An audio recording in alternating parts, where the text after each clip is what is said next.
একটা সময় ছিল পেট খিদে চেঁচাচ্ছে, মন চায় বিরিয়ানি, কিন্তু ফ্রিজ খুলে দেখি সাবধান, কেবল বাসমতি চাল আর কিছু মুরগির মাংস পড়ে আছে। আমি ভাবলাম এই দুই রাজাকে একসঙ্গে মিলিয়ে একটা মহাযুদ্ধ শুরু করা যাক।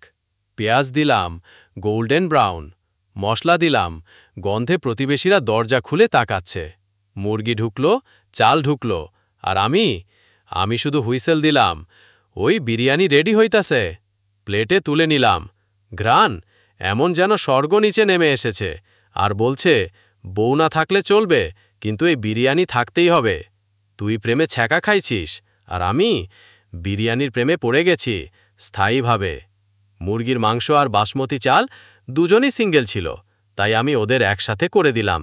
রাঁধুনি কাব্য।